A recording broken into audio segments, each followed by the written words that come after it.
Hello everyone. FIR का topic हम देखने वाले हैं। कंप्लीट टॉपिक है जो आपके LLB examination, BA LLB examination, other legal concept को क्लियर करेगा। एफआईआर वो होती है जब कोई भी इंसिडेंट होता है और पुलिस को हम पहली बार उस इंसिडेंट की रिपोर्ट करते हैं, यानी कि इंफॉर्मेशन देते हैं। बहुत बार हमने कहीं पर अगर कोई एक्सीडेंट या अगर कोई लीगल डिस्प्यूट या एक्स वाई जी कोई भी इंसिडेंट होता है, तो उस टाइम पर हमने लोगों को ये बोलते हुए सुना है कि मैं एफआईआर करने जा रहा हूँ या जा रही हूँ। तो उसमें क्या एफआईआर होता है, उस एफआईआर के अंदर का मैटर क्या होता है और कौन-कौन से इंसिडेंट और ऑफेंसेस में एफआईआर करी जा सकती है और कौन उस एफआईआर को करेगा और किसके थ्रू वो लिखी जाएगी, ये वो ओरली बोली जाएगी या उसको लिखा भी जाएगा, तो ओरल या फिजिकल होगी। तो ये सब चीज़ें हम इसके अंदर देखने वाले हैं। क्रिमिनल जो सीआरपीसी है हमारी, यानी कि भारतीय नागरिक सुरक्षा संहिता के अंदर ये बहुत इम्पोर्टेंट टॉपिक है। अगर आपको एफआईआर क्लियर नहीं होगा तो आगे की प्रोसीडिंग आप नहीं समझ पाएंगे। ओके, ज़्यादा टाइम वेस्ट नहीं करते हैं, स्टार्ट करेंगे। FIR, it means first time reporting to information to the police regarding commission of cognizable offences by its criminal law comes into motion. It is a written document prepared by the police when they receive information about the commission of a cognizable offences. It is usually the first formal record of a reported crime. FIR will create for only cognizable offence. Example, serious crime like rape, murder, culpable homicide, जो BNSS के यानी कि भारतीय नागरिक सुरक्षा संहिता के schedule 1 में दिए हैं। इस टॉपिक को हमें इस तरीके से समझना है कि हम लिख भी अच्छे से आए और आगे फ्यूचर के लिए भी हमें एफआईआर से रिलेटेड सारे कॉन्सेप्ट क्लियर हो जाएं। तो सबसे पहले मैं आपको बता दूं, कॉग्नाइजेबल ऑफेंसेस के लिए ही एफआईआर की जाती है।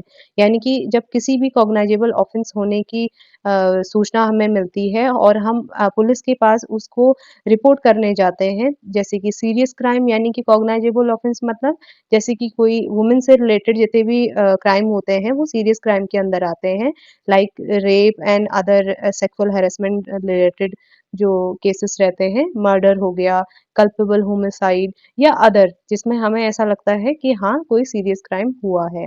अब हम देखते हैं स्टेजेस ऑफ क्राइम। जब क्राइम होगा तभी एफआईआर भी होगी।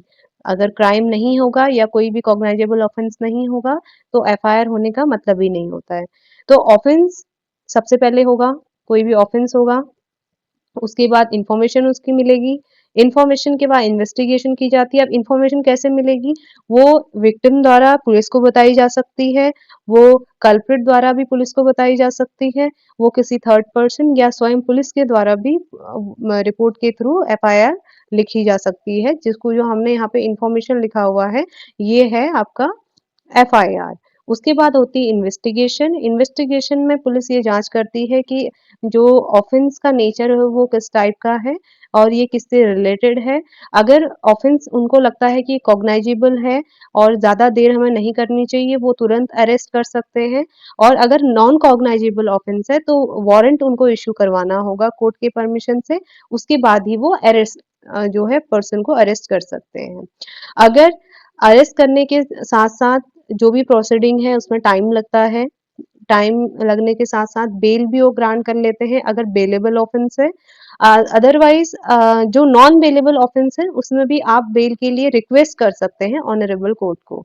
तो इसीलिए अरेस्ट के बाद डायरेक्ट बेल का यहाँ पे प्रोविज़न मिलता है और अरेस्ट के बाद डायरेक्ट ट्रायल भी चल सकता है अगर नॉन लाइक कॉग्नाइजेबल ऑफेंस है और कोर्ट ने बेल जो है वो ग्रांट नहीं की और उसके बाद फिर वो डायरेक्ट ट्रायल पे चला जाएगा। ट्रायल में वही होगा कि एविडेंस रखे जाएँगे और क्रॉस होगी, फिर बाद में जजमेंट पेश किए जाए, जजमेंट पेश होने के बाद अपील में जा सकता है। ये लास्ट वाला ये कंपल्सरी नहीं होता है, ये ऐसा होता है कि अगर कोई भी साइड कोई भी एक पक्ष जजमेंट से सैटिस्फाई नहीं है, जो भी डिक्री आई हुई है, तो वो अपने हायर कोर्ट में अपने से हायर कोर्ट में अपील के लिए जा सकता है। तो ये रहता है आपका एफआईआर का कॉन्सेप्ट। उसके बाद हम देखते हैं एसेंशियल ऑफ एफआईआर, यानी कि एफआईआर के लिए कौन-कौन से एसेंशियल्स हैं। Information relating to cognizable offence होना चाहिए, given to the police, police को दिया जाना चाहिए, मे बी ओरल और रिटन, या आप वर्बली भी बता सकते हैं कि हाँ हाँ मैंने ये इंसिडेंट होते हुए देखा या ये हो चुका है, और आप रिटन में खुद से लिख के और पुलिस स्टेशन में उसको सबमिट भी कर सकते हैं। अब इसमें आता है जुरिडिक्शनल और नॉन जुरिडिक्शनल, ये बहुत ज्यादा इंपॉर्टेंट है। वर्ड्स जो हैं एकदम कॉमन दिखाई देते हैं, लेकिन मीनिंग लीगल लैंग्वेज में इनका बहुत ज्यादा होता है। जुरिडिक्शनल यानी कि आपके एरिया के पुलिस स्टेशन या फिर जिस एरिया में आप रहते हैं वहां पर कोई क्राइम हुआ और आपने जो इन्फॉर्मेशन दी अपने एरिया वाइज आपने पुलिस इंचार्ज को दे दी। लेकिन नॉन जुरिडिक्शनल, जैसे कि अगर क्राइम जोधपुर में हुआ, मैं डायरेक्ट जोधपुर क्यों बोल रही हूँ, मैंने अदर किसी सिटी का नाम क्यों नहीं लिया, ये मैं अभी इसके बाद बताती हूँ।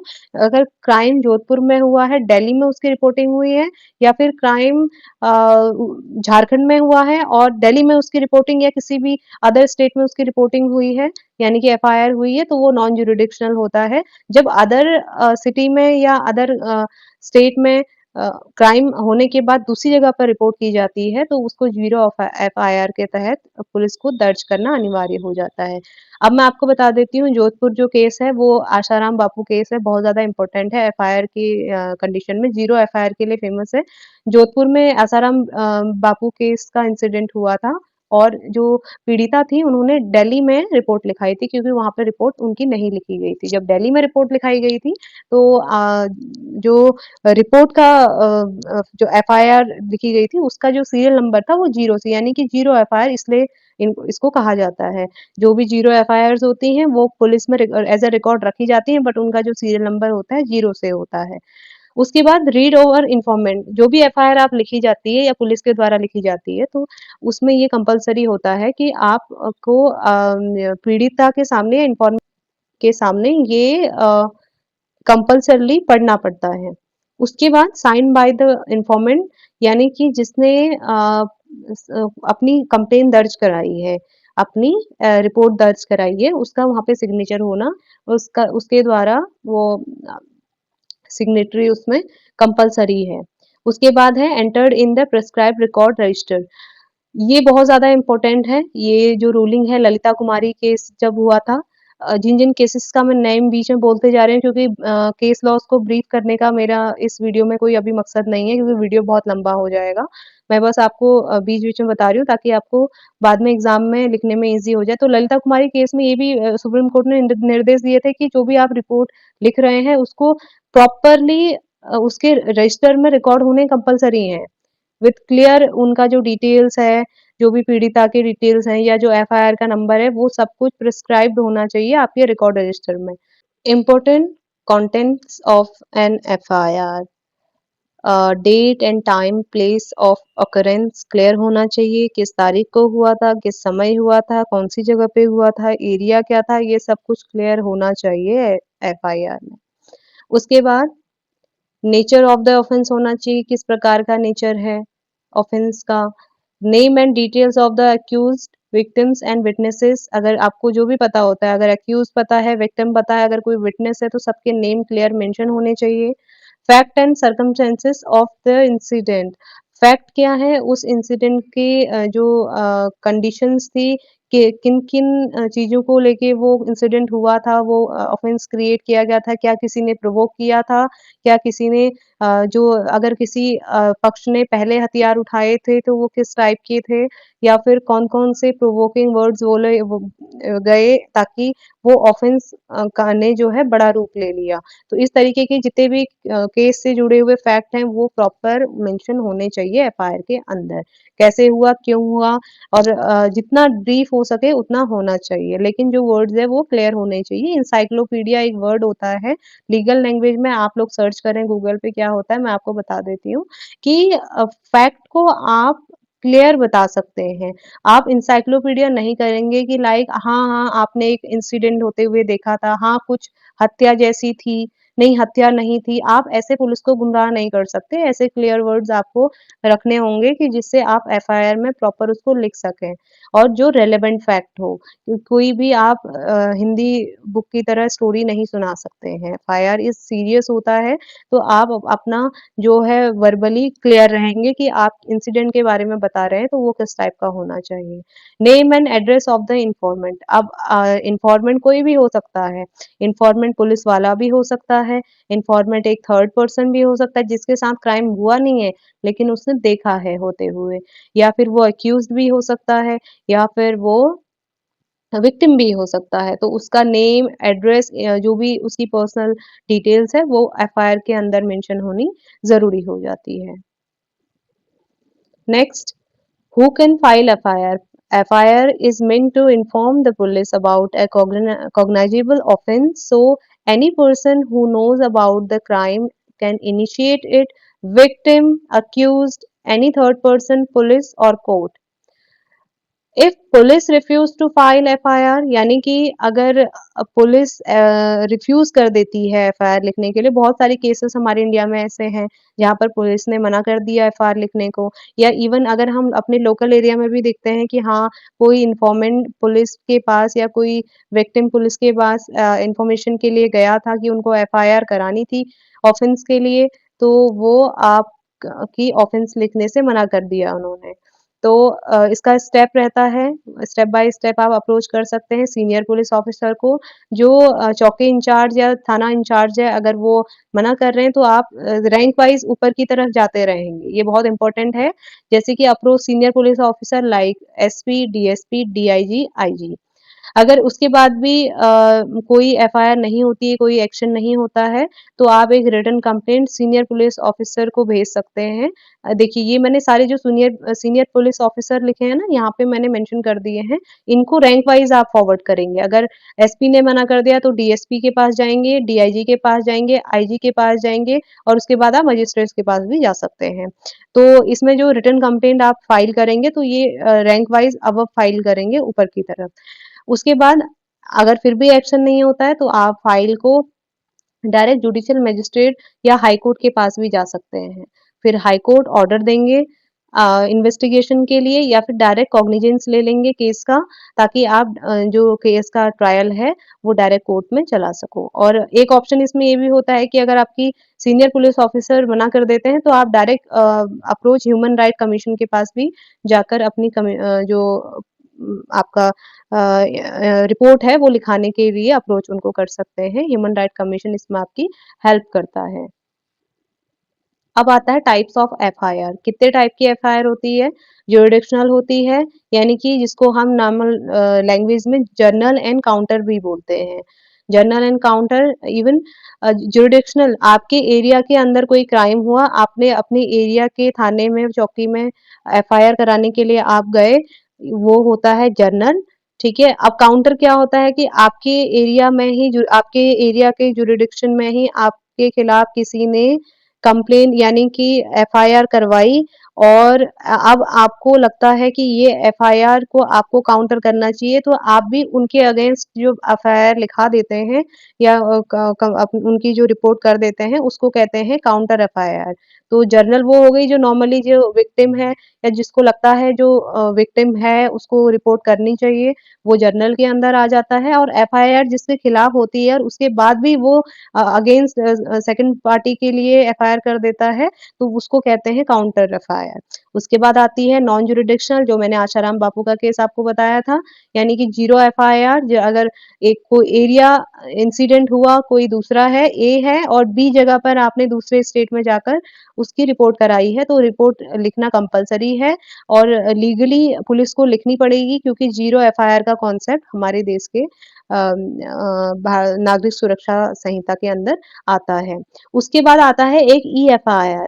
ईएफआईआर एक ऐसा कॉन्सेप्ट है कि आप थाना नहीं जा पा रहे हैं, आप नियर बाय जुरिडिक्शनल या कहीं भी आप बाहर नहीं निकल पाते हैं, आप ऐसी कंडीशन में फंसे हुए हैं कि आप नहीं बता पा रहे हैं जाके, तो आप ऑनलाइन एफआईआर करा सकते हैं, जिसको ईएफआईआर का कॉन्सेप्ट कहा गया है। लेकिन इसमें एक बहुत इंपॉर्टेंट फैक्ट है कि 3 दिन के अंदर आपको पुलिस स्टेशन, जिस भी पुलिस स्टेशन के लिए आपने ईएफआईआर करी होगी, तो वहां पर जाकर आपको फिजिकली जाकर साइन करने ज़रूरी होते हैं, जो इन्फॉर्मेंट का सिग्नेचर होता है एफआईआर के अंदर, उस जगह पे।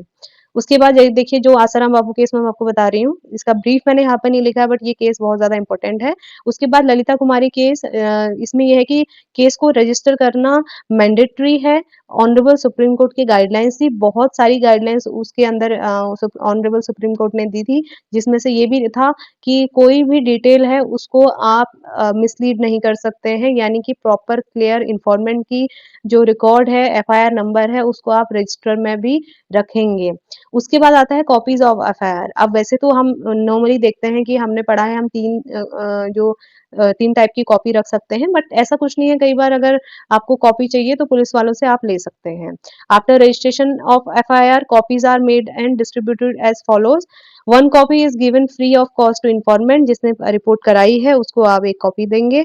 उसके बाद एक कॉपी पुलिस के रिकॉर्ड में रहेगी, ठीक है। एक कॉपी मजिस्ट्रेट के पास जाएगी, जब कोर्ट में ट्रायल चलेगा कोर्ट में फाइल जाएगी।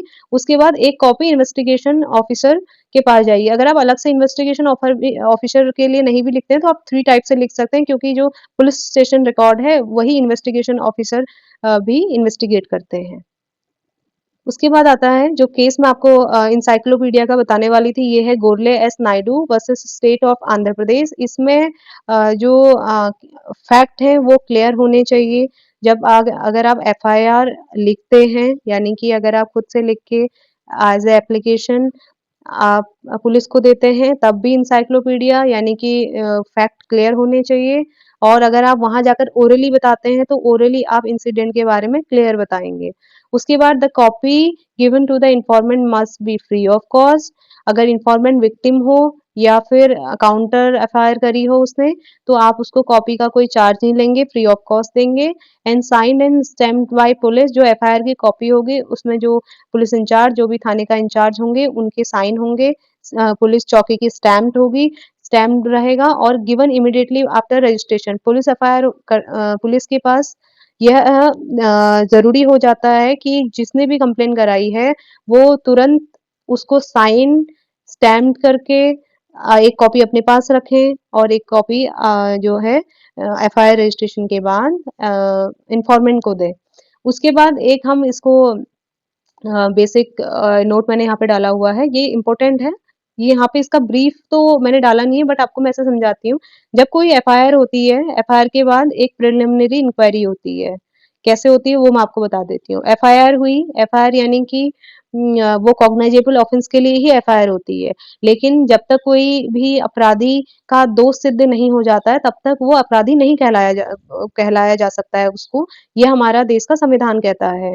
क्योंकि जब तक दोष सिद्ध नहीं होगा तब तक वो अपराधी नहीं है।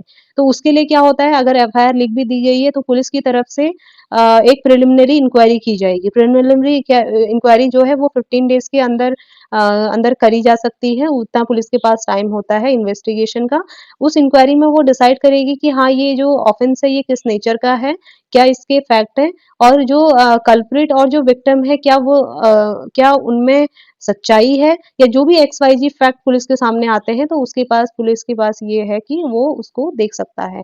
लेकिन प्रिलिमिनरी इंक्वायरी उन केसेस में, जैसे कि बहुत जघन्य अपराध है, अगर ये क्लियर हो जाता है कि हाँ जघन्य अपराध है, तो आगे इन्वेस्टिगेशन के लिए फाइल जाएगी, वो कोर्ट में भी जाएगी, पुलिस के द्वारा भी अरेस्ट किया जाता है, या कई बार डायरेक्ट कोर्ट में फाइल चली जाती है और वहां पर मजिस्ट्रेट ऑर्डर देंगे अरेस्ट करने के लिए, तब भी अरेस्ट हो सकता है।